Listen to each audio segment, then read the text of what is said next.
This week's blog post is on getting more enjoyment from paintings you love. It's actually the second part of a post on what my intended audience is. Earlier this year I published Getting More Enjoyment from Sculpture You Love, a collection of essays on how to look closely at sculpture. One of my upcoming projects is a companion volume, Getting More Enjoyment from Paintings You Love. That volume will include essays from the past 25 or so years, most of them previously unpublished. As I work on it, I'll be writing occasional posts about the issues that arise. This is a continuation of last week's post. Around 2002, I switched from writing about painting to writing about sculpture, mostly because I couldn't see how to get a book on paintings in print with adequate color illustrations. The first post in this series of issues talks about that. My first book on sculpture dealt with 19 outdoor sculptures in Manhattan. I chose those particular sculptures, producers, explorers, inventors, and so on, because I thought that they would appeal to objectivists. But I hoped that a book on New York City sculpture would also appeal to a wider audience. Of course, writing for that wider audience meant I couldn't assume a knowledge of Ayn Rand's aesthetics in Forgotten Delights, The Producers. To hook my readers, I described in the introduction how these sculptures give me emotional fuel. In the main text, I looked at the sculptures largely in terms of selectivity. What details the artist included in a sculpture and what effect they have on our interpretation of it. I didn't quote Ayn Rand's definition of art at all. In fact, the only time I quoted her was in the introduction regarding the value of productive work. In 2005, I was hurled out of my comfort zone entirely. To be more precise, I hit the eject button. I signed a contract with New York University Press to write a book for the general public about several dozen outdoor sculptures in Manhattan. There's a blog post on my site, Carving Out an Unlikely Writing Niche, which explains how I came to have that contract. Obviously, assuming a knowledge of Ayn Rand's works would not be appropriate in a work published by an academic press for a general audience. Yet Ayn Rand's aesthetics was the basis of my own writings, and I didn't want to miss the chance to mention her writings in my book.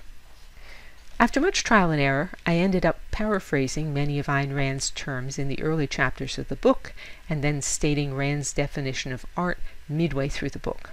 For example, in Chapter 1, I introduced the idea that art is selective.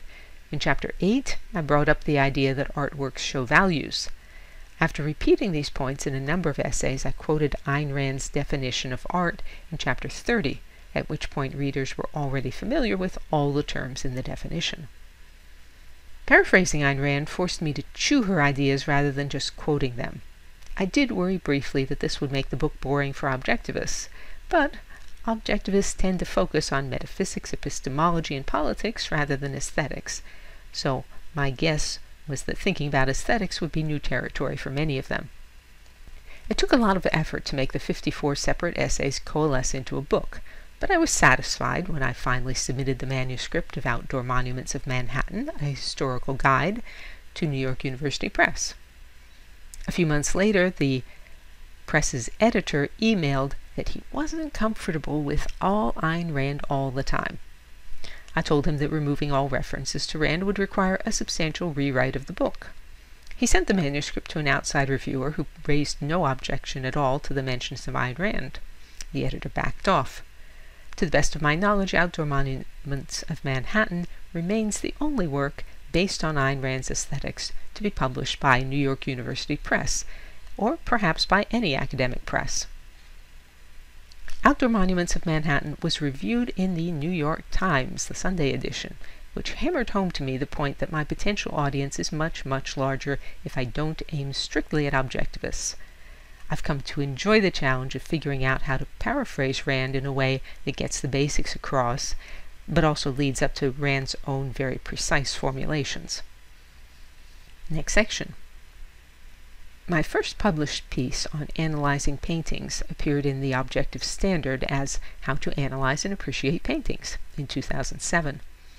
Although it has the word objective in its title, the Objective Standard aims to reach non-objectivists as well.